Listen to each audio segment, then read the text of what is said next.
membahas kreativitas kontennya. Karena kan kalau iklan itu pasti akan dilihat pertama kali kontennya, ya kan? Kalau dia nggak time stopping, ya lewat. Kalau dia 3 detik pertama nggak menarik, ya lewat. Gitu. Nah, nanti dia akan ngomongin kontennya, saya akan ngomongin lebih ke masangnya, menargetnya, segmennya, dan channelnya, dan biddingnya kok jadi banyak ya, dan measurementnya dan analitiknya. Gitu. Nggak akan lama. Saya biasanya kalau ngomongin digital marketing itu 12 pertemuan kali 3 jam. Ya. Ini saya ngomongin cuma 1,5 jam aja. Gitu. Oke Mas. Pertanyaannya sekarang adalah organik itu makin dibatasin ya sama Facebook sama IG ya. Mereka mengutamakan family and friends. Zaman dulu organik masih bisa 5%, lama-lama 2%, lama-lama 1%, lama-lama 0, gitu. Teman saya pegang satu fanpage sebuah hypermarket di Indonesia ya. Depannya trans, belakangnya mart gitu. Itu fanpage-nya 1 juta yang like, profile page like-nya 1 juta, tapi reach-nya mungkin cuma 1000 gitu. Itu kan begitu 0, sekian gitu. Selain kontennya mungkin tidak menarik ya, tapi maksudnya secara organik kita memang sudah susah nih zaman sekarang karena yang diutamakan family and friends. Instagram pun algoritmanya berubah terus tuh. Jadi Facebook sama IG kalau mau kontennya tersebar luas, ya bayar. Gitu kan, mereka membela yang bayar. Kalau teman-teman tidak punya followers di Instagram 10.000 dan pengen swipe up, bayar aja, bisa kok jadi swipe up gitu. Intinya bayar gitu.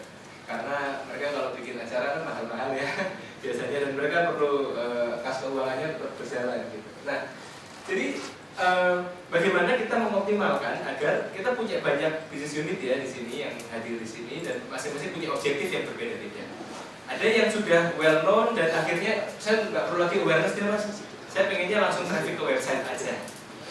Ada yang saya pengen sekarang di tahap ini saya sudah banyak awareness Mas. Saya pengennya saya bisa nge-track apapun yang dia lakukan di website saya. Jadi sampai ke conversion. Ini yang akan jadi tujuan pertama kita. Gitu. Karena untuk menentukan apa yang ingin kita lakukan, kita harus tahu tujuannya dulu apa. Biasanya kan ada face per face ya.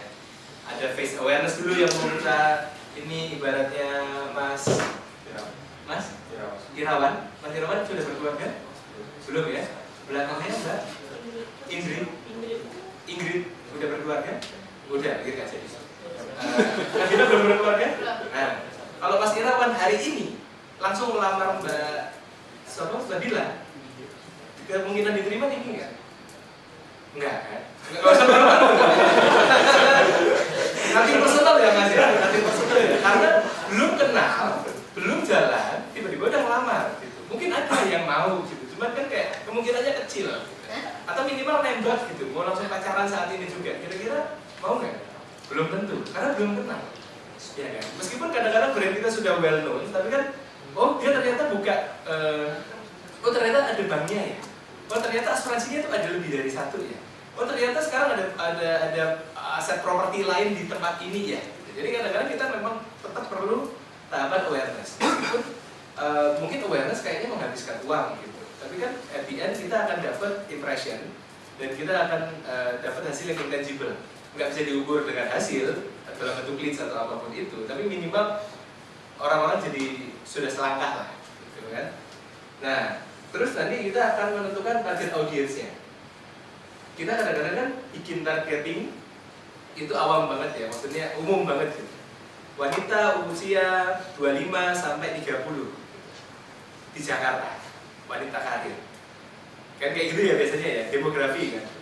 Tapi wanita yang kita target itu tuh datang ke pengajian atau datang ke DWP. Nah, itu kan jadi pertanyaan. Gitu. Segmen seperti apa yang mau kita sasar? Karena oke Mas, saya mau menarget anak muda nih, first jobber usia 20 sampai 25 tahun. Nah, first jobber juga banyak irisannya. Ya, banyak lagi segmentasinya nanti. Ada first jobber yang kerja banget, ada first jobber yang tiap Jumat malam ke Senopati gitu ya, misalnya. Ada yang tiap minggu ikut kajian gitu. Jadi banyak banget nih segmentasinya yang tidak hanya bisa dilihat dari segi demografi, tapi juga nanti kita akan lihat di psikografi dan behavioralnya gitu. Format dan materi nanti kan akan kita lihat juga sekilas, sama anggaran dan jadwal gitu.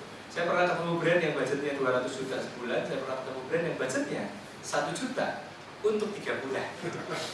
Jadi kayak 1 juta untuk 3 bulan, berarti 1 bulan cuma 300.000, berarti 1 hari cuma 10.000 ya. Gitu, $1 aja nggak nutup gitu. Dan at the end, digital marketing kan yang bagus adalah semuanya bisa diukur gitu. Itu yang harus dilihat.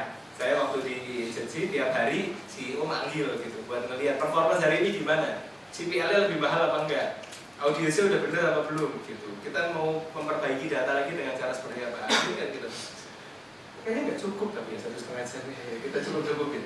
Next mas. Nah, kita kan pasti teman-teman yang sudah ada di sini sudah paham lah dengan poin ya 3 digital asset gitu yang sudah kita miliki, yang bisa kita kelola sendiri. Tapi masalahnya kalau kita punya rumah baru, nggak ada orang yang tahu. Orang harus kita promosikan biar dia datang ke sana. Dan atau kalau kita nggak mau bikin paid, berarti kita harus agak bikin keributan ya, biar orang ngomongin sendiri di earn gitu. Dan akhirnya kita bisa dapat exposure tanpa harus bayar. Nah, paid ini kan seperti kendaraan ya. Kita akan naik mobil, ngetokin rumah orang untuk mampir ke website kita, mampir ke sosial media kita, nge-like konten, nge-like fanpage, nge-follow, atau traffic ke website, atau bahkan untuk beberapa orang yang properti gitu. Kita properti butuhnya apa sih biasanya? Leads ya, nama, nomor telepon gitu. Berarti kita pasang tracking di website, kita pasang pixel. Yang penting kenal dulu deh sama ininya gitu. Yang penting kenal dulu deh sama brandnya. Oke, kita mau awareness dulu gitu kan. Nah, paid ini akan jadi kendaraan kita untuk ngetokin pintu orang-orang dan mereka mau datang ke aset kita, dan uang itu adalah bensinnya gitu kan. Kalau kendaraannya nggak ada bensinnya, nggak di bus, ya akhirnya nggak jalan juga. Nah, tantangannya kemudian adalah masang iklan itu satu hal, ya kan? Semua orang bisa masang iklan, tinggal buka Instagram, ada tombol bus, pencet aja, selesai. Tapi kan masang iklan yang tepat itu gimana? Gitu kan? Di next mas. Iya. Kita akan melihat dulu nih tahap-tahapannya gitu. Karena satu iklan pasti akan punya objektif yang berbeda-beda. Gitu kan? Kalau tiba-tiba kita langsung masuk ke conversion, kaget nih orang-orang. Ini apa? Saya belum pernah denger. Mau ngisi, apalagi asuransi ya, mau ngisi juga takut gitu ya. Jadinya PR-nya panjang gitu. Saya pernah waktu di grup yang sebelumnya di CT Corp itu ada satu asuransi baru habis dibeli sama luar, terus tiba-tiba langsung conversion gitu. Orang-orang kaget gitu kan, ini apa? Jadi banyak, impresinya ada sih lumayan, tapi CTR-nya rendah banget, CVR-nya rendah banget gitu. Karena entar gitu, saya belum kenalan, ini apa bedanya sama yang lain, ini produknya yang bagus apa gitu kan. Jadi memang kesabaran itu kunci kesuksesan. Selain key of success adalah kunci kesuksesan, kesabaran itu kunci kesuksesan gitu. Jadi memang harus sabar. Di awal misalnya kita mau 2 minggu pertama deh kita main awareness gitu. Untuk teman-teman yang udah terbiasa pakai Facebook, mungkin mau pakai reach and frequency gitu. Kita paparan dulu deh, katanya kalau orang dipaparin 6 kali itu sudah ada intensi untuk ngeklik gitu. Ya papar aja terus. Kayak ibarat Mas Irawan, ya. Saya kalau nama cowok suka lupa mas. Kalau nama saya lebih gampang ingat. Mas Irawan ini ya WhatsApp gitu, aja ngobrol gitu aja terus tanpa berharap jadian, enggak. Nanti aja gitu dulu. Tapi yang penting kenalan dulu. Gitu. Mas, tapi kan manajemen nanti minta, oke, hasilnya apa? Hasilnya tidak semua hasil di digital itu tangible. Ada yang intangible. Mempersiapkan hari ini untuk hari esok. Sinar mas ya. Oh, di bioskop biasanya iklannya gitu ya. Gitu. Nah, yang penting orang lihat dulu. Tadi kita lihat cost per mile-nya gimana, cost per view-nya gimana. Kita nggak berharap CTR tinggi. Yang penting impresinya dulu tinggi dan CPM-nya rendah. Ya kan? Kalau CPM-nya rendah, dengan budget yang sama, jangkauan kita jadi makin luas. Tapi tadi targetnya harus benar. Baru tadi kita masuk ke engagement kan. Apakah mereka nanti mau engage di sosmed kita atau nanti mau diarahin traffic ke website. Pun sudah nyampe di website, tadi kita lihat belum tentu dia harus sampai isi form, yang penting udah mulai biasa aja dulu. Belum nikah, masih pacaran. Engagement kan tunangan ya. Baru nanti conversion. Kalau conversion baru. Biasanya kan kalau bank, asuransi, properti pasti semua objektifnya conversion kan, leads gitu kan. Kami harus leads gitu ya. Ayo apa Bank Sinarmas yang buat kamu punya kartu kredit gak harus ini cukup nabung aja ya kayak gitu kan. At the end orang akan diarahin ke leads meskipun ada cut off di sana. Objektif digital berhenti sampai leads, terus journey-nya dilanjutkan lagi di offline, di cabang. Tapi at least digital sudah menghasilkan leads sampai di situ. Kalau sampai dari sini aman ya teman-teman ya. Oke, saya kayak ngajar ya. Jiwanya agak ke bawah ya. Oke, next mas. Nah, ini dia pertanyaannya.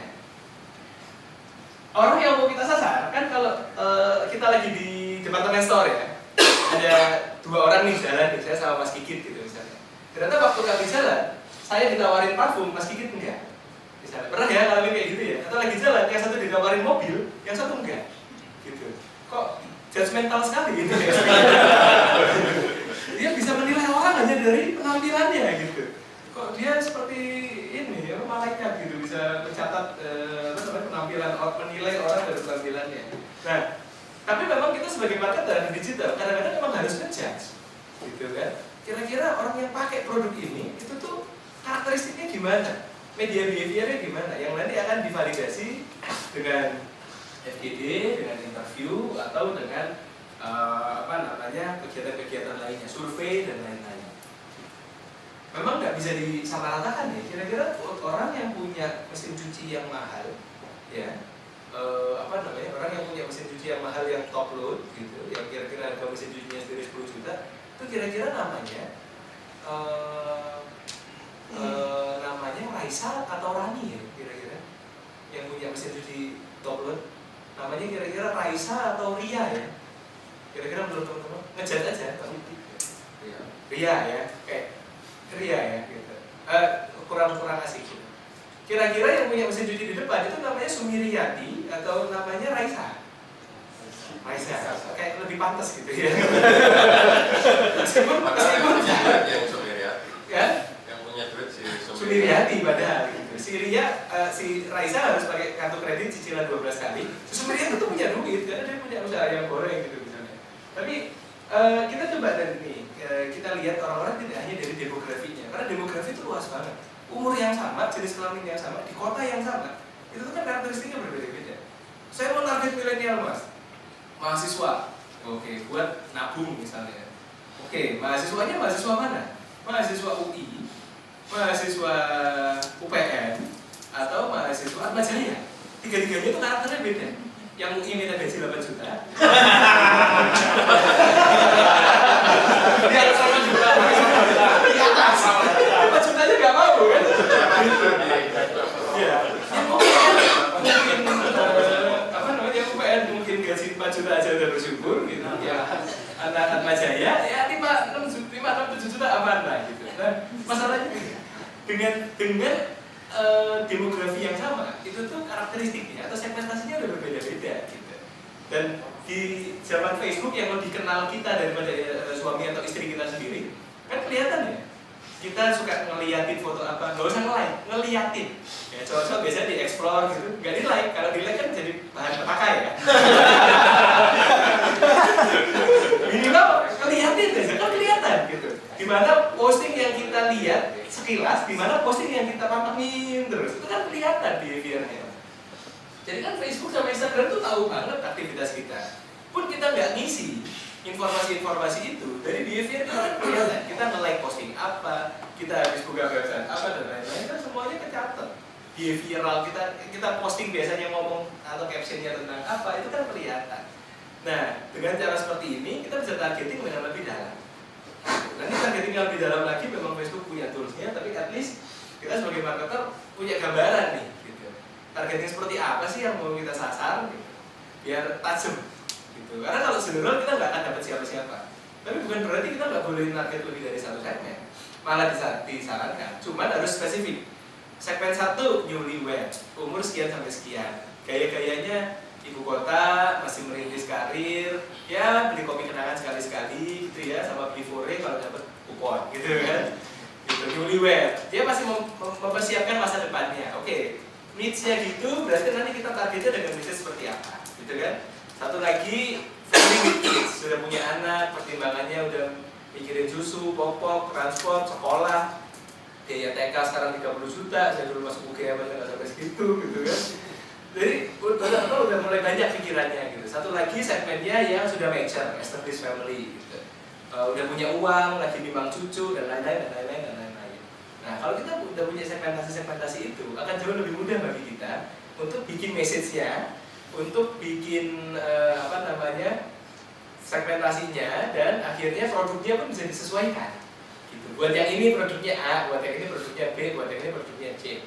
Jadi kita lihat performance-nya seperti apa. Oke, terus ya, living city, marital status, monthly spending, education, occupation, media behavior, personality, lifestyle. Gitu. Kira-kira dia dengerinnya Netflix apa Staffaben ya? Masih ada nggak ya? Staffaben nggak ada. Staffaben itu tahun 2000-an, kalau teman-teman mau download MP3 itu ada Staffaben. Gitu. Kalau zaman sekarang kan anak-anak pasti mainnya Netflix, Spotify.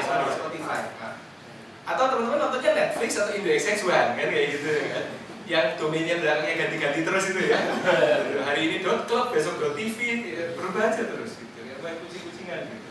Nah, jadi kita tahu touch point-nya, kita tahu mereka pakai media apa, mereka tahu mereka mengakses di jam berapa, kita tahu behavior-nya mereka seperti apa, handphonenya apa gitu. Suatu hari tante saya punya bisnis umroh gitu. Aku kok iklannya dong bisnis umroh gitu, umrohnya tapi agak premium, 25 juta atau bisa beli juga. Ya udah, target ke orang yang punya handphone Samsung Galaxy S6 ke atas gitu, atau iPhone 6 ke atas gitu. Loh kok gitu? Ya kan sebenarnya kalau mau bayar segitu kira-kira. Apalagi dari Surabaya, ya udahlah gitu ya, kira-kira handphonenya gitu. Itu kalau lagi malas ya. Kalau lagi malas segmentasinya cuma laki-laki, perempuan, umur sekian, handphonenya ini udah selesai gitu. Menyukai ustadz apa gitu udah gitu doang. Tapi kalau teman-teman banyak yang bisa digali ya. Gitu. Apakah dia memang tinggal di mana, radius berapa? Kan kalau di Facebook bisa ya, gitu. Bisa sedetail gitu. Nah, dan kita penasaran kan apa yang mereka pikirkan gitu. Kita gali insight-nya mereka. Bu, Pak, Ibu, kenapa nggak pakai asuransi? Oh iya, asuransi itu riba, gitu misalnya. Tapi emang kalau ibu riba sakit gimana? Ya saya ngutang, nggak beli ibu riba atau ngutang? Repot kan? Enggak mas, kalau saya asuransi itu saya masih takut nanti uangnya nggak kembali gitu. Oh oke, emang ibu punya pengalaman buruk ya? Iya, dulu waktu itu. Oke bu, kalau misalnya ada satu orang yang ada asuransi yang bagus yang bisa dikontak, ibu butuhnya apa? Saya butuhnya orang yang bisa di WhatsApp pas setiap hari gitu. Oh oke. Biar saya bisa tanya nih status polis saya, kalau saya mau nge-reimburse gimana. Oh jadi pain point-nya itu ya, gitu ya kan. Kita jadi tahu gitu, apa sih yang sebenarnya mereka butuhkan gitu. Jadi iklan kita bukan lagi ada gambar keluarga dengan latar belakang pemandangan hijau ya, pohon-pohonan, rumput-rumputan, anaknya lagi digendong gitu ya, sama bapak ibunya, kan asik banget gitu. Jadi kayak message-nya jadi sangat general. Ya, semua asuransi pasti gambarnya gitu. Lagi di pantai, menikmati hidup, atau lagi bekerja, awas mati gitu kan misalnya. Jadi klasik gitu loh. Padahal sebenarnya needs-nya bukan itu. Needs-nya itu adalah sebuah agen yang bisa dipercaya. Pain point-nya itu sebuah agen yang bisa dipercaya, bisa diajak ngobrol kapan aja dan bahkan nggak jualan terus gitu. Oke bu, oke berarti message-nya itu gitu. Ternyata kebetulan kita memang punya misalnya gitu kan. Ya udah. Yang ditonjolkan itu gitu, tidak perlu khawatir asuransi dibawa lari atau perusahaannya sudah tutup gitu kan, karena kita ada di sini 24 jam per 7 untukmu, kecuali libur lebaran dan libur Natal gitu. Nah ternyata kan setiap orang insight-nya agak beda nih, needs-nya beda, pain point-nya beda, gain-nya beda, yang akhirnya apa yang mereka pikirkan itu tuh ternyata bukan yang kita pikirkan sebagai marketer. Nah itu memang sangat disarankan untuk melakukan FGD atau in-depth interview. Tapi kalaupun nggak bisa, banyak anak muda zaman sekarang yang tidak kalah cerdik. Yang mereka lakukan adalah ngepoin sosial media calon target audience, gitu kan? Dilihatin, oh dia dengerinnya Spotify, oh dia tweet from Twitter for iPhone gitu kan. Oh dia habis liburan ke Bali, oh dia habis gini. Pura-pura jadi akun motivasi ya. Kan biasanya cewek-cewek kalau mau ngepo mantannya kan pura-pura jadi akun motivasi. Terus asking request ya, begitu di approve, yes aku bisa kepo semuanya, lihat instastory tanpa ketahuan kan. Ya, pura-pura jadi akun motivasi, saya baru tahu modus gitu.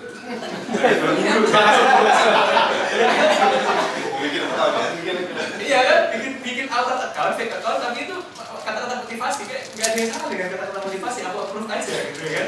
Begitu udah masuk, oh ternyata dia adalah mantan kita yang kita tahu gitu kita zaman sekarang. Nah dari desk research kan paling nggak kita udah tahu nih, oh dia kalau liburan kemana, oh dia punya anak berapa, apa sih yang dia pikirkan, apa sih yang dia kesulitan gitu. Oh ternyata penyebabnya kalau anak lagi sakit, jam 2 malam anaknya nangis, rewel kan apa yang dia lakukan? Instastories, ya kan? Akun ini rewel banget gitu kan? Oh itu. Nah, akhirnya kita punya insight gitu. Anak sakit di jam 2 malam, kartu asuransi ini tinggal digesek aja gitu. Ya kayak gitu. Jadi teman-teman paling enggak coba tanyakan, emang kenapa? Kenapa sih kamu kok pakai bank ini gitu? Ya karena di bank sudah terpercaya. Kalau kita misalnya bank baru, ya enggak baru juga sih, bank yang lagi bikin banyak produk untuk kamu, itu kamu pengen produk yang kayak gimana sih? Atau kira-kira kalau aku punya produk ini, apa yang bisa menarik ini untukmu ya? Jadi kita masuk ke dalam pikiran mereka biar segmen yang kita sasar tepat, message yang kita sampaikan juga tepat. Nanti message akan dibahas lebih lanjut, tapi teman-teman bisa mapping dengan spesifik gitu. Jadi kita tidak lagi jadi si mbak-mbak SPG yang ngasih parfum atau ngasih brosur mobil yang judgmental itu gitu. Karena kan ada, kita suatu hari pengen ya, suatu hari saya pakai kaos, celana pendek, sama sandal, tapi tak bayar mobilnya cash gitu kan gitu. Ya, biar nggak ini gitu. Tapi di digital, informasinya sudah bertebaran, kita nggak perlu nanya, bahkan informasinya sudah ada gitu. Jadi akan lebih mudah bagi kita untuk membuat segmentasi audiens. Oke, selanjutnya. Nah, kalau di Facebook, memang dia punya 4 ini. Target orang yang rumahnya, orang yang tinggalnya di Serpong, tapi Serpong pinggir, gitu ya misalnya. Ngelewatin BSD City mulu, tapi nggak punya rumah di situ, gitu ya. Kayak kesel ya, gitu kan. Jadi bisa by demographic, bisa by location, bisa by interest, bisa by behavior. Gitu, biar kita nggak melulu terjebak di demografi, tapi kita bisa target specifically di location, ya. Gitu. Tiap kali ke Bandung kena macet di depan ini-inian Grand Wisata, gitu ya. Gitu. Kenapa nggak punya rumah di Grand Wisata aja, biar tiap kali kalau mau ke Bandung lebih dekat, ya. Kan? Gitu. Rumah mertua saya di Grand Wisata soalnya. Gitu. Sekilas info yang tidak penting, ya. Gitu. Jadi by location bisa kita target, by interest gitu. Nah, cuman kadang-kadang gini, kita tuh suka salah menargetkan interest. Interest yang kita target itu interest orang yang suka bank dan asuransi. Pertanyaannya, ada nggak orang di luar sana, kecuali orang yang kerja di bank dan asuransi, yang menyukai bank dan asuransi? Ada? Nggak ada. Ya, mereka tidak menyukai bank dan asuransi, tapi mereka menyukai film, mereka menyukai musik, mereka menyukai gaya-gaya itu belanja, tapi yang kita target adalah mereka yang belanjanya di mana, gitu ya kan? Apakah mereka yang belanja di H&M, di Zara, di Michael Kors atau di mana? Ya, kayak gitu kan? Kalau di Kokas itu satu deret ya biasanya ya, gitu. Atau mereka yang belanjanya di PS, gitu, yang bahkan Kokas itu alergi, gitu ya. Itu seperti apa segmen-segmennya? Kan kayak di interest kan ada tuh. People, orang yang suka beli mid sampai high good value gitu ya, yang beli barang-barangnya menengah ke atas gitu. Nggak beli sih sebenarnya, punya interest kepada brand-brand yang menengah ke atas. Ada yang mid ke low value, value goods gitu, itu juga ada. Nah itu sih nanti akan bisa kita targeting lebih dalam di interest. Behavior, dia pakai handphonenya gimana, providernya apa, pakai handphone apa gitu kan. Karena pengguna handphone kan sebenarnya sedikit banyak punya karakteristik gitu. Untuk pengguna Android itu mungkin dikasih kalau misalnya mau target rumah idaman, sama-sama rumah idaman gitu. Pengguna Android sama pengguna iPhone kan referensi rumah idamannya berbeda gitu. tampilkan rumah idaman ini untuk Android, tampilkan rumah idaman ini untuk iPhone. Nah, jadi biar pengguna iPhone kan suka agak edgy kekinian gitu ya. Pengguna Android biasanya, tidak semua ya. Pengguna Android itu kayak lebih ke functionality gitu kan. Yang penting rumahnya bekerja dengan baik, luas, jadi fitur-fitur dasar gitu. Nah itu bisa. Atau gini, demografi deh gitu. Kita mainan A dan B gitu. Untuk yang iklan, tampilkan iklan ini hanya untuk laki-laki. Habis ini kamu anniversary ya, bikin rumah baru ya. Tampilkan iklan untuk yang wanita. Habis ini anniversary ya, minta suamimu rumah baru ya. Itu aja kan udah dua demografi yang berbeda gitu kan. Habis ini kamu anniversary ya, coba lindungi keluargamu biar nanti uang tabungan nggak terkuras. Itu untuk suami. Untuk istri, habis ini kamu anniversary ya, coba lindungi keluargamu dengan asuransi biar uang liburan nggak terkuras. Sama aja ya sama-sama ya. Nah, kadang-kadang kan cowok cewek punya mindset berbeda, mahasiswa orang udah kerja punya mindset yang berbeda gitu. Jadi biasanya kita terjebak dibikin kreatif cuma satu. Jadi nggak optimize, kita nggak bisa A/B testing gitu. Kreatif mana yang works lebih better, target audience mana yang works lebih better gitu. Jadi itu yang harus kita targetin biar segmen A dan segmen B itu tuh punya konten yang personalized gitu kan. Untuk orang-orang yang suka olahraga gitu. Setiap yang kami develop, perumahan yang kami develop sudah dilengkapi dengan fasilitas olahraga. Segmen khusus untuk yang suka olahraga, nah, akan lebih nyambung gitu kan.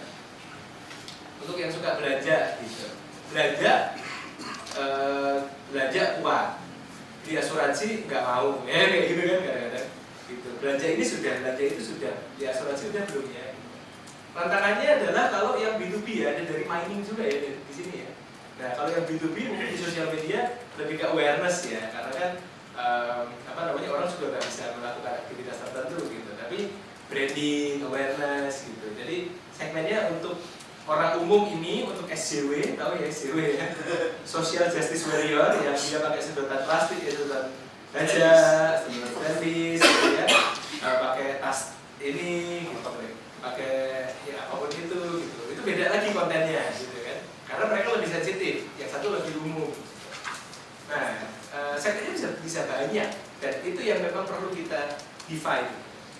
Waktu saya di tetangga, di kantor lama saya, mau target kartu kredit, kita sampai define sampai 5 segmen gitu. Yang satu suka liburan, yang satu suka makan, yang satu suka belanja, yang satu first jobber, yang satu lagi suka makan di grup. Di grup yang diskon 50%, kayak gitu. Yang itulah ya. Yang teman-teman lihat di TV itu biasanya. Belanja hemat di. Nah itu, jadi segmennya harus kita sasar dengan agak spesifik. Tapi nggak usah banyak-banyak dulu. Bagi aja jadi 3 segmen, 4 segmen, atau 5 segmen. Tiap segmen bagi 2 kreatif, ya kan? Biar apa? Biar kita tahu kreatif mana yang works, kreatif mana yang enggak. Apakah segmennya udah bener tapi targetingnya salah, atau targetingnya bener tapi segmennya salah? Sorry. Apakah kreatifnya bener tapi targetingnya salah, atau targetingnya bener tapi targetingnya salah? Nah ini biar kita bisa tahu learningnya. Oke?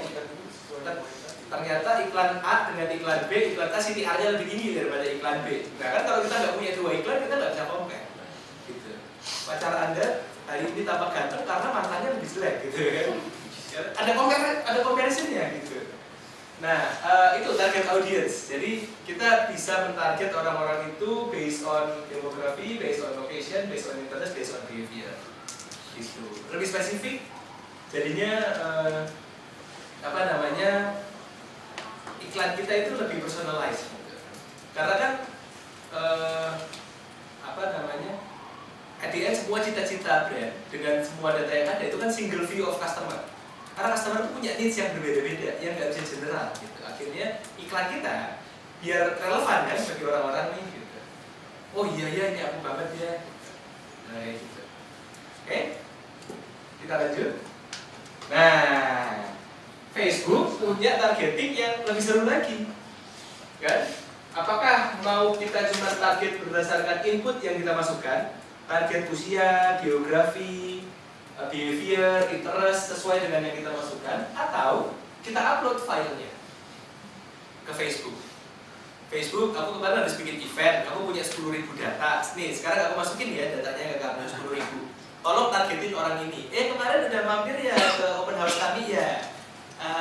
Sekarang udah kepikiran belum buat di rumah, gitu kan? Kalau yang custom audience, kalau yang audience targeting atau same audience yang biasanya cuma di setting, kita udah kepasang nih, gitu. Kita yang nyari sendiri.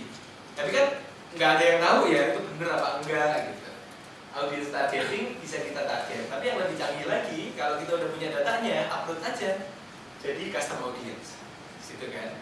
Mas, aman nggak ngupload file data konsumen ke Facebook? Gitu. Itu pertanyaan waktu saya masih di grup sebelah dan ditanyain sama presiden direkturnya bank itu, gitu ya. Nah, saya balik lagi ke Facebook. Facebook yakinkan saya untuk ngomong ke orang bank ini bahwa datanya aman. Oh aman Pak, karena semua bank di Indonesia sekarang melakukannya. Gitu. Teman-teman sadar nggak kalau teman-teman pengguna bank tertentu, iklan bank itu akan lebih sering muncul, ya kan? Karena data kita itu sudah diupload ke Facebook, kita target, jadinya kita jadi dapat iklannya itu, gitu kan, custom audience. Oh, jadi itu hal yang biasa Pak? Iya. Karena bank-bank lain melakukan itu, asal semua data yang kita upload itu kan secure, sudah di hash, ya, sudah ada standar keamanan enkripsi tertentu yang membuat data dikirim dari kita kalau tiba-tiba dicegat orang di tengah-tengah itu nggak kebaca, gitu. Karena sudah di enkripsi SHA 256 baru diupload sama Facebook baru dibuka, habis itu cuma dicocokin kok. Apa namanya? Orang ini punya, orang ini enggak, orang ini punya, orang ini enggak. Akhirnya dari misalnya 250.000 data keluar 100.000 gitu. Orang yang punya email yang cocok di Facebook dan Instagram. Nah, habis itu kita target, udah punya kartu kreditnya kok nggak dipakai-pakai, gitu kan misalnya kan?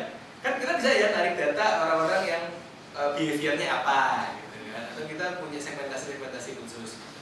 Udah datang open house, yuk hubungi lagi, yuk klik di sini deh, gitu untuk ngobrol sama customer service kami. Gitu. Nah, jadi kalau yang pertama audience targeting kita nyasar orang umum. Yang kedua, custom audience kita nyasar orang-orang yang memang sudah pernah kita touch, yang kita sudah punya datanya. Yang ketiga adalah lookalike targeting. Dari orang-orang yang sudah kita upload datanya, kita bilang ke Facebook, Facebook, saya punya target pasar, bagus banget nih. 10.000 orang ini, itu tuh paling aktif dalam berbelanja, gitu. Pakai kartu kredit bank kami, atau 10.000 orang ini tuh punya lebih dari 10 rumah di properti kami, gitu ya. Atau 10 orang itu nasabah loyal asuransi kami, gitu. Kita masukin ke Facebook. Tolong carikan orang-orang di Facebook dan Instagram yang punya karakteristik mirip dengan target segmen ini, gitu. Keluarlah segmen lookalike targeting, gitu. Lebih enak buat kita. Jadi satu, kita nyari orang baru kalau kita memang masih meraba. Yang kedua, kita udah punya basis data, orang itu yang kita target. Yang ketiga, kita minta Facebook tolong cariin orang-orang yang mirip kayak gitu. Mirip kayak gitu tuh apa? Oh, dia suka keluar negeri, cocok suka keluar negeri. Oh, dia suka main golf, oh cocok suka main golf ya. Kalau check in di Instagram, dia di PS gitu ya, nongkrongnya ya, gitu. Bukan di STC ya, tapi di PS gitu. Kalau dia makan, dia di GI yang lantai atas ya, bukan GI yang lantai bawah gitu. Kalau Kokas itu tuh lantai G ke atas Jakarta Selatan, lantai LG Jakarta Timur ya. Saya orang Jakarta Timur soalnya, jadi kayak kalau emang di LG itu emang Jakarta Timur pemandangannya ya kan, begitu naik oh itu Jakarta Selatan nih. Gitu. Jakarta akhir Jakarta Selatan ya, karena itu perbatasan. Gitu. Jadi kata Facebook, oke kasih ke sini datanya, aman, tenang aja, nggak usah takut, biar kita bisa target dengan lebih jelas. Gitu. Kalau sekarang kan bank objektifnya pasti akuisisi kartu kredit atau akuisisi tabungan. Kalau asuransi pasti polis ya, orang mengisi leads beli polis. Kalau land ya pasti leads, orang beli rumah lagi gitu. Saya pengen tuh punya rumah di kredit sana. Pengen aja, kayak semua orang juga pengen ya kalau di sini ya. Gitu. Nah, apa namanya? Kenapa? Bisa dapat potongan. Bisa lewat saya sih. Oh bisa sih. Ini Mas gak lewat lagi awareness engagement, langsung conversion, langsung online. Nah, gitu kan. Jadi apa namanya audience targeting kita target custom audience itu orang yang kita upload, lookalike targeting, orang Facebook mencarikan orang-orang yang mirip. Seberapa akurat sih mas?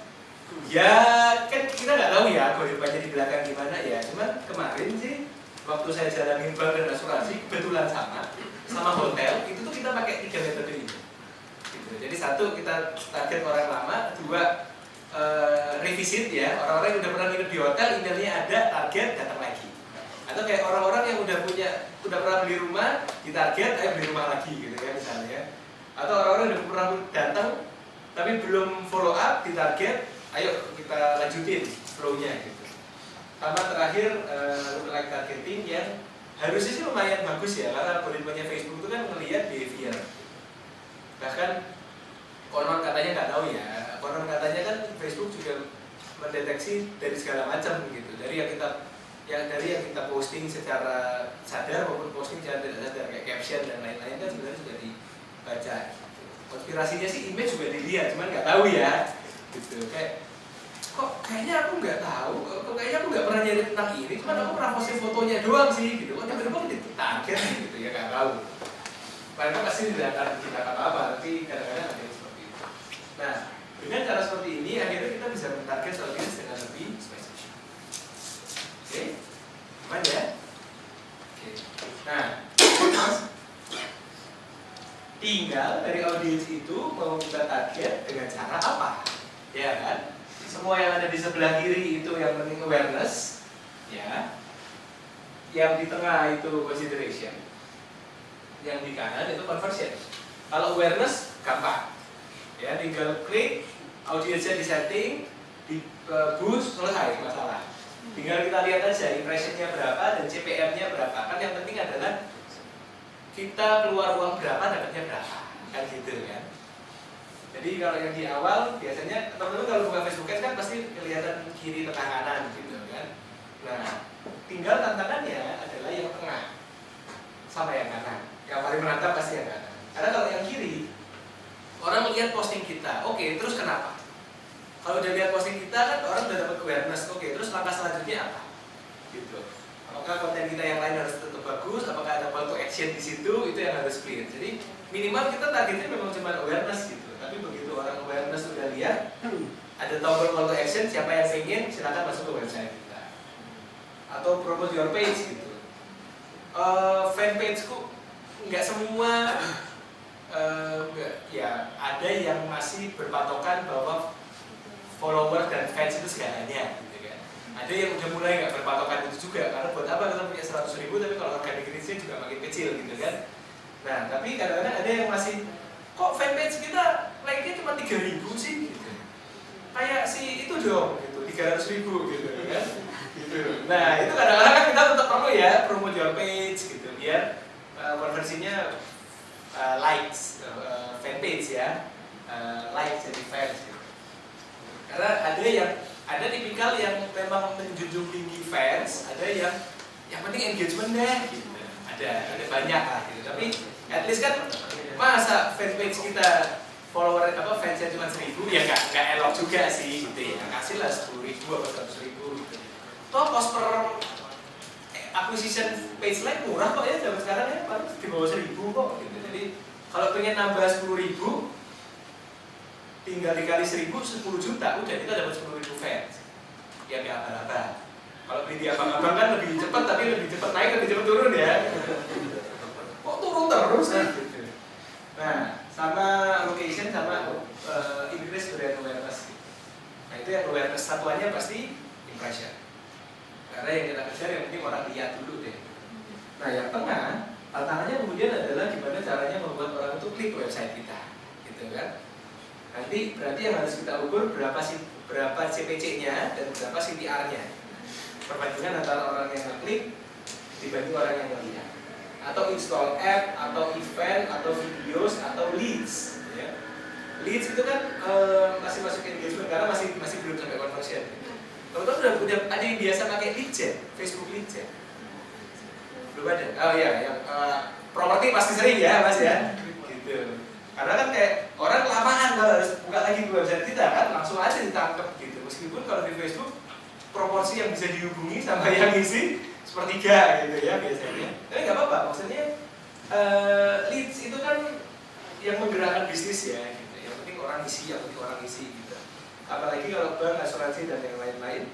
Kalau orang kelamaan masuk ke website, ya udah target aja langsung pakai lead gen. Gitu. Karena gini, orang masuk ke website, lari dari Facebook ke website, bisa jadi ada lompatan ya, koneksinya putus, websitenya nggak keluar, websitenya loadingnya lama, lebih dari 3 detik, akhirnya drop. Gitu. Di Facebook bilangnya udah meninggalkan Facebook, tapi di websitenya di Google Analytics nggak kecatat. Ada diskrepansi kan ya biasanya gitu. Nah itu jadi masalah lagi. Jadi biasanya kalau Facebook dan IG, kalau bisa kita target leads, langsung kita target leads. Sayangnya memang tidak murah. Ya, cost per leads biasanya 50, 70 ribu gitu-gitu lah. Pernah sih saya cuma dapat 2.000, 5.000, 10.000 tapi nggak bertahan lama. Gitu. Pokoknya rata-rata puluhan ribu lah. Gitu. Tapi nggak bisa disamain. Nanti saya punya satu slide tentang average CPC, CPR, CPM, CPA, CPL dan kawan-kawannya. Tapi itu pengalaman saya, nggak bisa disamaratakan satu dengan yang lain. Jadi nggak boleh dijadiin acuan, tapi buat kira-kira doang. Oke. Nah yang terakhir conversion. Itu yang harus kita pasang adalah pastikan kita sudah koordinasi sama orang IT, sama orang development website, bahwa pixelnya itu sudah terpasang di website. Karena kalau enggak, orang udah datang ke website tapi nggak tercatat nih dia melakukan apa.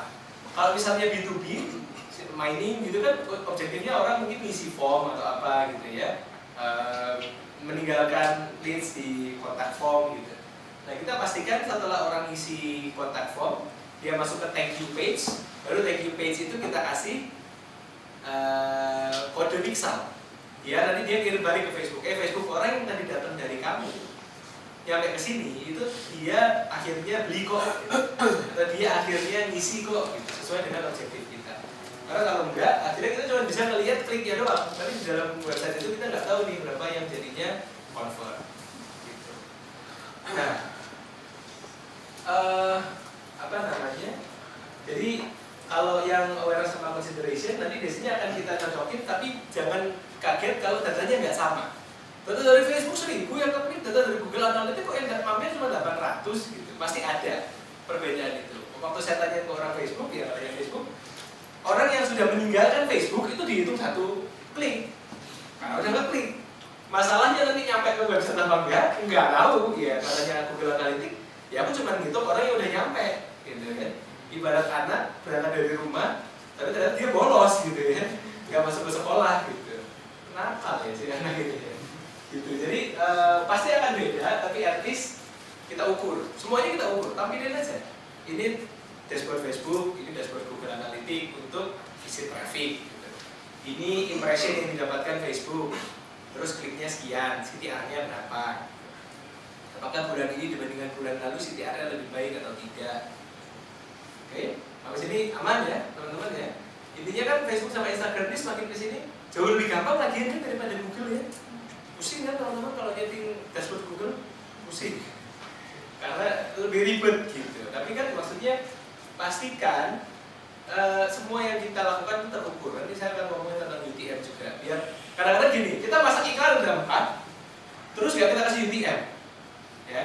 Jadi kita nggak tahu nih orang ini datang dari iklan 1, iklan 2, iklan 3 atau iklan 4. Meskipun kita bisa melihat kan dari iklan 1 berapa klik, dari iklan 2 berapa klik dari segi dashboard. Tapi begitu nyampe di analytics, bias nih orang yang jadinya convert itu dari iklan nomor berapa ya?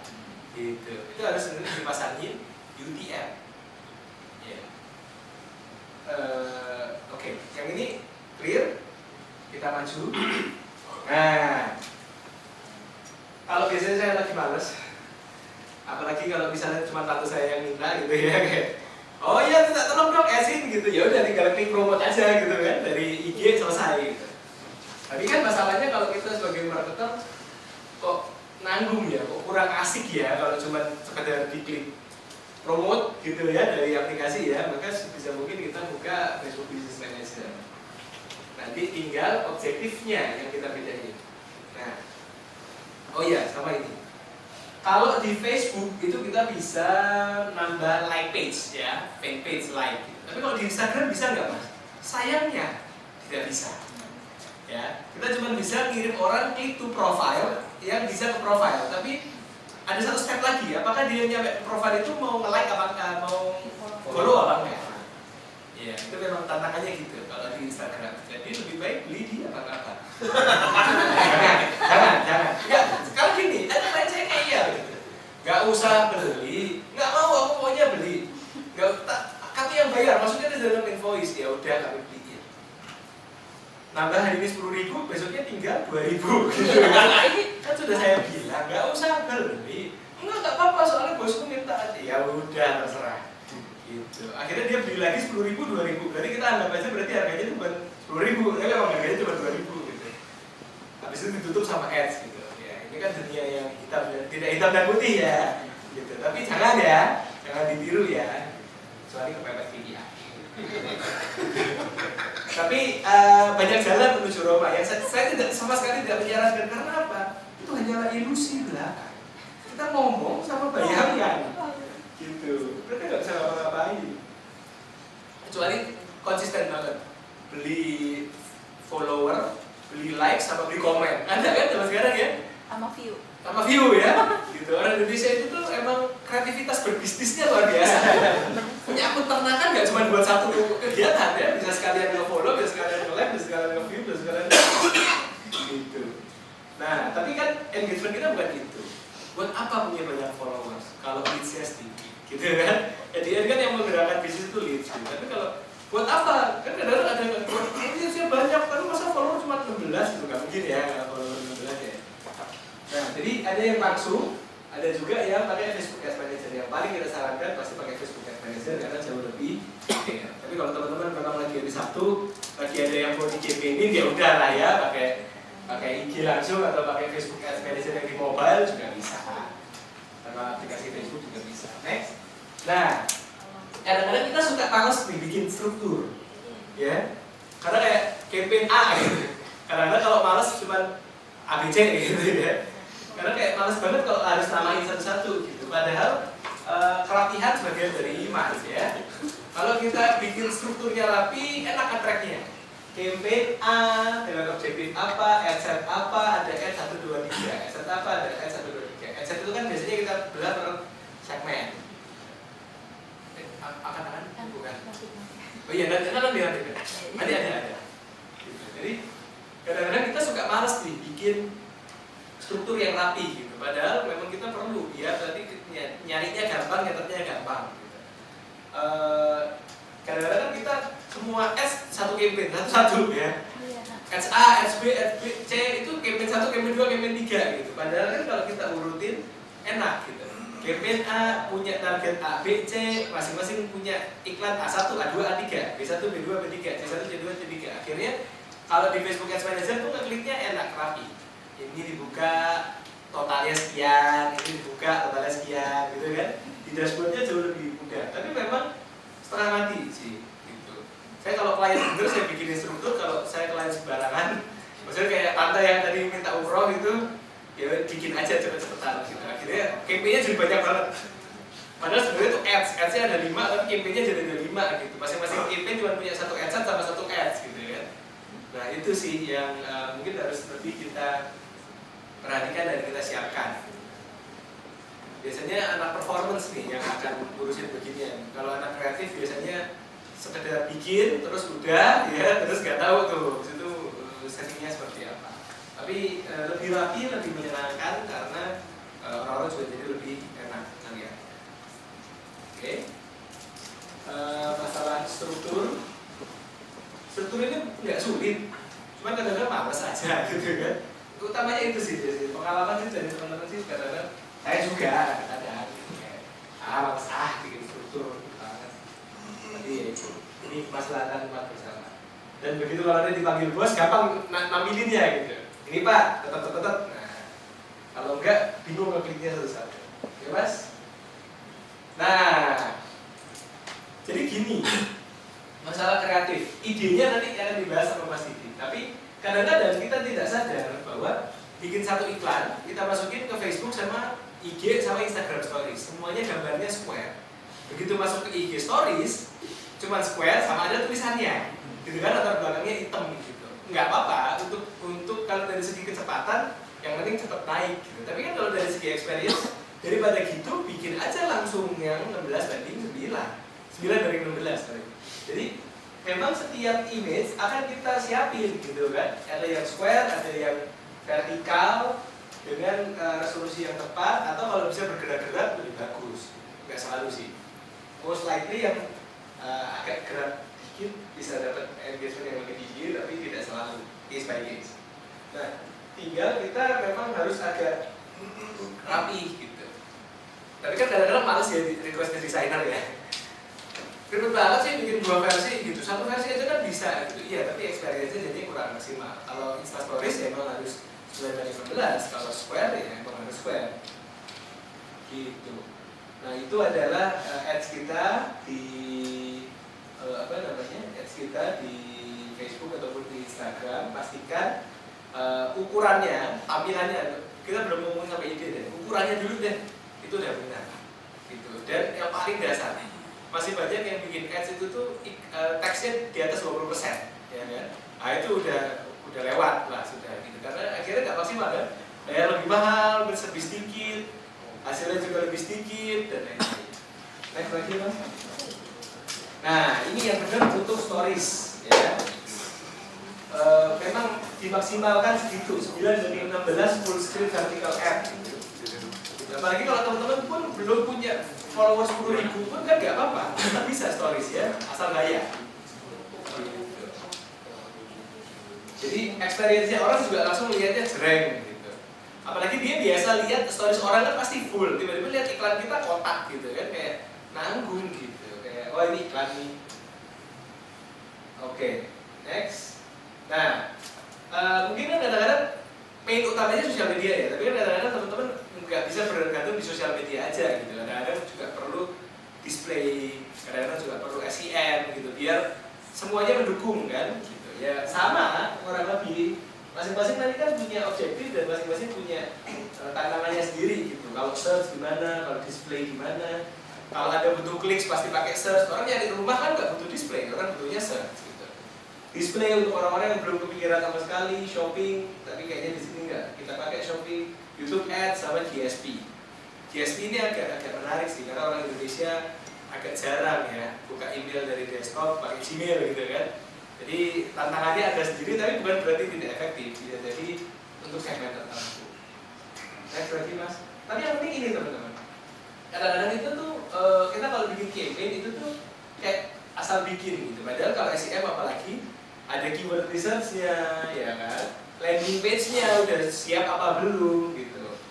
Trackingnya udah siap apa belum, A/B testingnya, monitor performance-nya dan lain-lain. Ini sebenarnya nggak cuma sekedar research ya, bisa diaplikasikan ke Facebook juga. Gitu. Jadi orang-orang insight-nya apa, keyword-nya apa, message-nya harus gimana, landing page-nya. Kita bikin iklan, begitu landing ke home, ke halaman home, kan orang bingung. Padahal kan sebenarnya kalau orang udah ngelihat iklannya, udah pengen langsung isi aja, langsung ke halaman conversion-nya aja, contact form atau form lainnya. Gitu. Itu landing page. Dan message-nya harus sama. Gitu. Waktu ngurusin Trans dan Mart gitu ya, Transmart, itu tuh ini direkam ya. Lupa saya. Nanti waktu bagian itu jadi bisa. Mau pakai suara apa? Bisa. Selanjutnya berikut gitu. Nah, orang habis lihat iklan sofa 1,6 juta. Wah keren nih iklan sofa 1,6 juta. Begitu diklik, dia masuk ke halaman deterjen home. Isinya deterjen, segala macam kecampur kan. Aku kan nyari sofa, sofanya di mana gitu kan.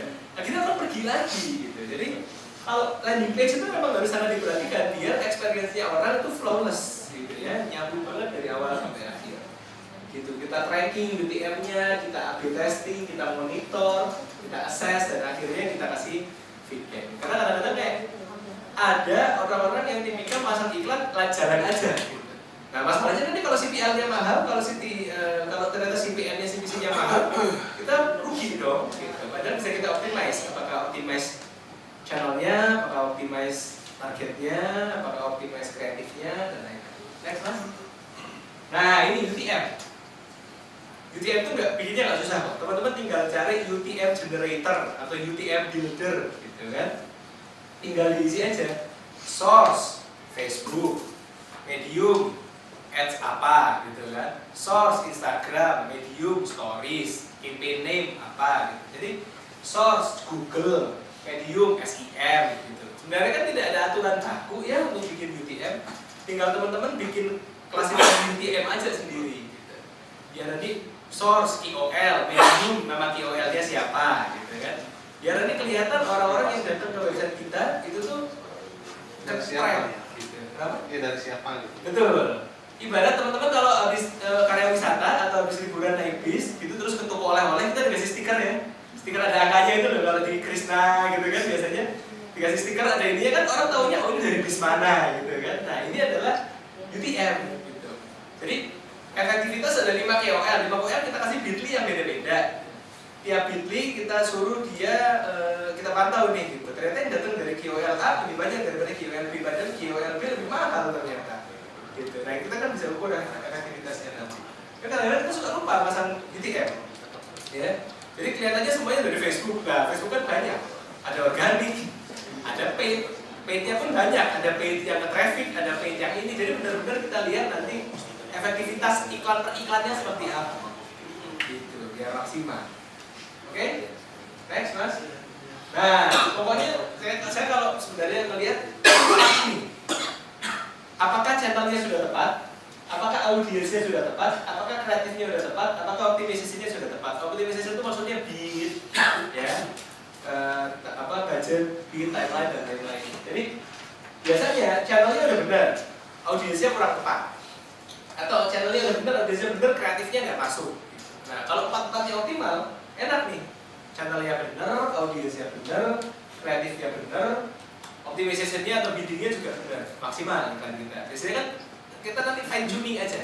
Sebelah sini dinaikin, sebelah sini diturunin, sebelah sini dibenerin kayak gitu-gitu ya. Kayaknya kreatifnya udah bagus deh, tapi kayaknya ternyata audiensnya kurang tepat. Oh, kayaknya kreatif ini nggak cocok buat di channel ini atau di media ini. Oh, kreatifnya udah bagus, channelnya udah bagus, audiensnya udah bagus, bid-nya kerendahan. Gitu kan? Ada satu orang datang ke saya, Mas, kok SEM saya nggak jalan ya? Emang kamu ngebid berapa? 800 rupiah Mas? Ya iyalah gitu, ya pasti kalah lah sama yang lain kan, nggak ada lah yang dengan 800 rupiah, kecilan gitu. Atau 100, ada yang paling 100 rupiah gitu. Nah, nggak akan kemakan gitu kan, malah nggak tayang sama sekali gitu. Biasanya kan kita lihat 2000 keluar nggak? Oh keluar, tapi dikit, 2500 gitu. Berarti kan kita ketemu sweet spotnya. Kayak kita benerin radio itu udah kayak kelihatan umurnya ya. Benerin radio di titik tertentu itu suaranya jernih gitu ya kan. Kayak equalizer itu kan ada gini-gininya ya. Nah itu di kombinasi tertentu itu tuh akhirnya maksimal. Kan ya waktu berapa lama? Lagi 15 menit lagi. Masih panjang. Saya pikir dari kali itu. Oke, nah ini catatan pribadi saya. Boleh teman-teman pakai, boleh juga, tapi jangan percaya sama ini, percaya sama Tuhan. Ya, karena kadang-kadang saya suka bingung nih. Gitu. Benchmark berapa sih? Gitu. Akhirnya saya lihat-lihat sendiri semua campaign yang pernah saya jalanin, kayaknya sih kira-kira segini, kayaknya. Tapi ini pasti akan beda tergantung industri, pasti akan beda tergantung audience, pasti akan berbeda tergantung channel, dan tergantung waktu. Ya, jadi nggak bisa dipukul rata. Cuman saya biasanya punya benchmark pribadi. Pokoknya kalau melewati segini itu mahal, kalau di bawah segini itu murah, kayak benchmark pribadi. Gitu. Tapi tergantung industrinya. Sebagai gambaran informasi tambahan, ini industrinya adalah banking financial service. Ya, jadi memang agak mahal. Harusnya kalau properti mungkin lebih murah. Ya, harusnya kalau B2B juga akan lebih murah. Gitu. Tapi akhirnya kan kita harus manage ya. CPM itu berapa sih biasanya? CPV itu berapa sih engagement? Karena kan kadang-kadang ada soal mencongak dari klien atau dari direktur gitu. Saya punya video web series, saya mau 500.000 views di YouTube, berarti harus spending uang berapa? Itu kan mencongak ya? Harus dijawab saat itu juga gitu. Saya jadi kayak pengen tulis D1 CP D1 target sama dengan 500.000 views ya kan? D2 ditanyakan berapa budget, diketahui CPV-nya berapa, D2 ditanyakan budgetnya berapa gitu kan. Saya kan jadi kayak bikin soal matematika di dalam pikiran saya gitu. Tapi kan kita kebayang gitu, oh 500.000 views, kalau rata-rata satu views 300 perak ya berarti tinggal dikali Pak 150 juta. Oh mahal ya? Iya Pak. Mahal kan? Gak usah 500.000 views, udah 50.000 aja gitu kan biar organik sendiri gitu. Cuma 15 juta kan Pak? Oh iya. Nah itu. Tapi ini nggak bisa dijadikan patokan seutuhnya ya teman-teman. Kalau nyari, masalahnya kan kalau kita nyari biasanya di internet banyaknya orang rumah ya dalam dolar. Padahal di Indonesia kaya aja ya. Kalau saya biasanya kan kalau kita cari keyword planner, CPC ya paling 1.000, 2.000, 3.000 gitu kan, 5.000 lah mentok-mentok gitu. CPV ya kira-kira segitu. CPL kalau per lead, saya kalau kartu kredit biasanya di 50, 60, 70 kira-kira segitu. Pernah dapat 20, pernah dapat 30, apalagi asuransi pasti lebih mahal dari kartu kredit karena kartu kredit itu orang butuh buat utang, asuransi itu kalau nggak aku lagi ngutang, apa lagi aku mau bayar asuransi gitu kan, boro-boro gitu. Kalau CPA kan ada ya biasanya orang-orang yang masuk ke website kita melakukan apa, subscribe, daftar member atau apa ya, biasanya CPA-nya 50.000 lah. CPI biasanya aplikasi semua 20-an gitu. Nah, tapi kan kita harus paham bahwa setiap senjata harus digunakan di waktu-waktu yang berbeda. Kalau kita lagi pengen awareness, berarti kita harus pakai Facebook IG yang brand awareness atau pakai display. Ya kan? Kalau kita ngejar klik tapi kita mengandalkan FBG awareness atau display, nggak akan ketemu itu. Karena CTR-nya pasti rendah. Gitu kan? Tapi kalau kita lagi nyari clicks, meskipun impressionnya dikit nggak apa-apa. Yang penting orang yang datang emang berkualitas. Ya kan? Maka kita memang targetnya CPC gitu, FBIG nilai traffic. Kalau memang kita pengennya leads yang pakai lead gen atau pakai conversion dan lain-lain itu orang yang melihat dikit, orang yang ngeklik mungkin dikit. Tapi sekalinya ngeklik dia akan langsung conversion rate-nya tinggi. Ya, kan kita jadi ingat segitiga ajaib ya. Impression, clicks, conversion. Gitu kan. Impression ke clicks itu CTR, clicks ke conversion itu CVR atau CR, tergantung kan. Banyak orang-orang yang punya singkatan-singkatan sendiri. Tapi ini nanti kita bagikan kan ya Mas ya. Jadi nanti materinya ya. Jadi mungkin teman-teman kalau nggak setuju boleh ya gitu. Maksudnya ini pengalaman pribadi saya. Dan kadang-kadang kan soalnya waktu saya ngajar, Mas emang biasanya CPC itu berapa sih? Gitu. Ya kalau saya bilang tergantung kan mereka bingung ya. Tergantung itu berapa? Ya udahlah CPC itu 3,5 gitu. Karena biasanya sih rata-rata di 3,5 gitu. Agak ngasal sih ya gitu. Cuma ini berdasarkan experience ya karena saya jalani selama beberapa tahun terakhir di industri, utamanya financial service, tidak menutup kemungkinan industri lain. Oke, bayang ya teman-teman ya. Nanti ini yang harus dilihat nih, ini yang harus bertanggungjawabkan ke manajemen nih. Gitu. Pak, impression kita bagus Pak, luas Pak, CPM kita rendah Pak. Emang di luar berapa? Gitu kan? Standar industrinya berapa? Kata kemarin yang isi di digital kelas gini Pak. Tuh kan Pak, bagus kan Pak, itu cuma 1.500 loh CPM, katanya 3.000, kita hebat 2 kali lipat Pak. Padahal ini udah tinggi-tinggiin gitu kan.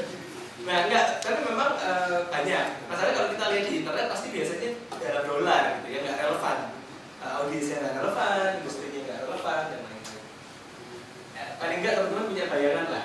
Di saat apa kita harus pakai FBIG awareness, di saat apa kita harus pakai FBIG traffic. Kalau utamanya sosial media ya. Jadi ibarat senjatanya, apakah kita mau menjamah lebih banyak orang atau kita mau menjamah lebih sedikit tapi orang-orang lebih berkualitas.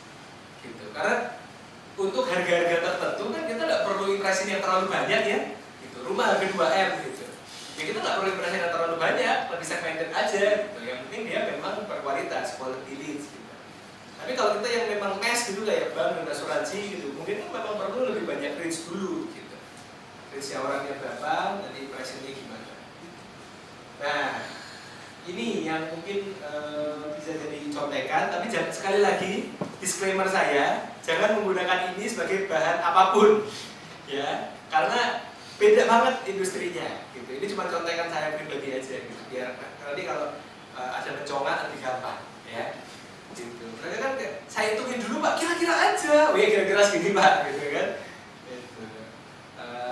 Menghadapi bos bakawan, ya. Next Mas. Nah, jadi nanti biasanya saya punya format kayak gini nih.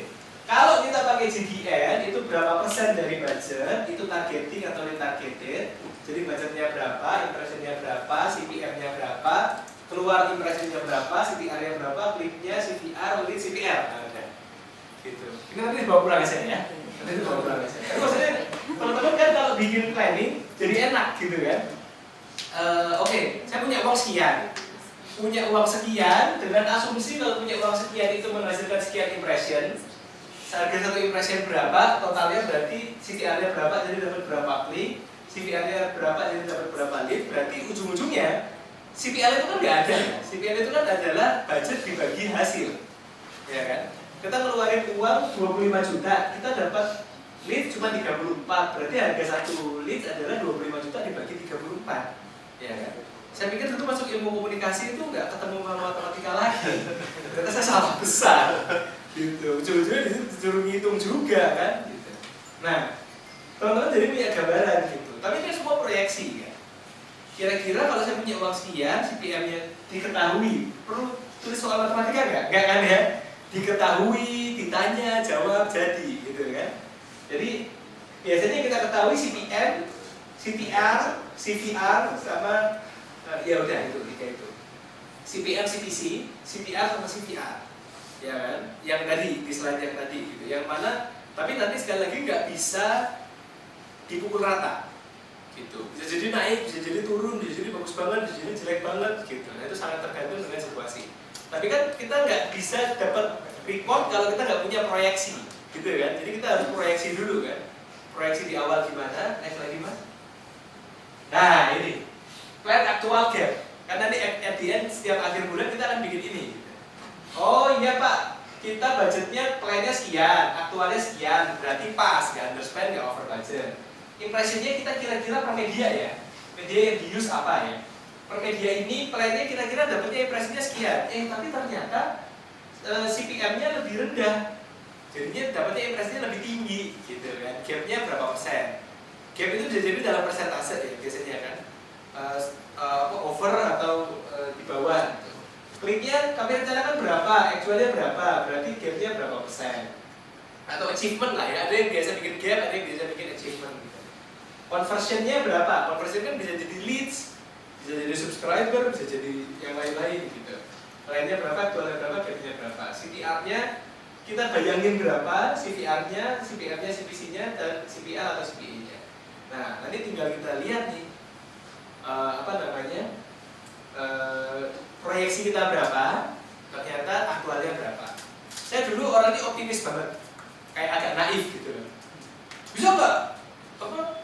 SEM CTR-nya 4%? Bisa, saya pernah kok 4% gitu. Masalahnya kan nggak bisa gitu kan. Itu tuh beberapa tahun yang lalu tuh, habis tuh dimakan ya sama manajemen sama klien ya. Gitu. Katanya bisa. Oh iya Pak, ternyata ada ini. Lama-lama sekarang saya kalau bikin proyeksi agak realistis. Agak turun-turunin gitu ya, biar nanti achievementnya lebih tinggi Pak daripada ini gitu. Itu untold story ya. itu kita aja yang tahu ya gitu. Ini nggak ada GM-nya atau nggak ada direktur, nggak ada, semuanya ini kan working level di digital kan gitu ya. Ini sama-sama kita lah ya. Bikin proyeksi jangan tinggi-tinggi gitu, tapi tetap optimis gitu. Standar industri segini Pak. Jadi kita kasih spelling lah gitu, toleransi 20% ya, plus minus lah ya Pak gitu kan. Biar nanti begitu bikin report maksimal. Karena at the end mungkin mereka nggak ngerti tentang impression atau apa kan, tapi kan kita kalau lihat dashboard kok jelek ya gitu. Ada kayak beban moral gitu kan. Angka kan bisa diubah, tapi kan nama baik kan tidak bisa diperbaiki gitu. Jadi kayak ya udah, kalau emang impresinya segitu kita evaluasi sebelah mana ya yang salah. Nah, caranya biar ngerti salah apa enggak ya kita lihat apakah benar 4 poin ini, channelnya benar, kreatifnya benar, media channelnya benar, target audiensnya benar, medianya benar, dan biddingnya benar. Gitu. Tapi seperti buku favorit saya ya untuk mainan ads ini ya, buku favorit saya itu buku lama sekali. Dia menuliskan sebuah pepatah yang mungkin teman-teman juga sering dengar. Pepatahnya itu experience is the best teacher. Itu buku tulis di dunia. Experience is the best teacher.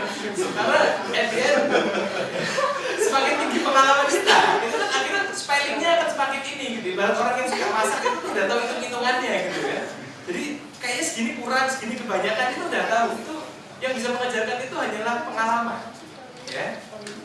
Dan satu lagi masih dari buku yang sama itu dia bilang practice makes perfect, ya. Ciri kimia itu ya, benar mas kan? Iya. Iya kan? Untuk dunia itu benar mas kan? Nah itu mendukung produk ini ya. Jadi practice makes perfect gitu. Jadi kalau kita latihan terus, lama-lama kita punya pattern. Oh ini tuh segini, ini tuh segini. Kayak spellingnya itu udah punya hitungan gitu. Ibarat orang nyetir mobil itu kan udah tahu beloknya sekian, orang masak itu udah tahu garamnya sekian. Lama-lama hitungnya udah di luar kepala. Gitu. Tapi tantangannya itu, experience is the best teacher. Karena jam terbang tidak akan mengkhianati ya. Dan yang kedua, practice makes perfect.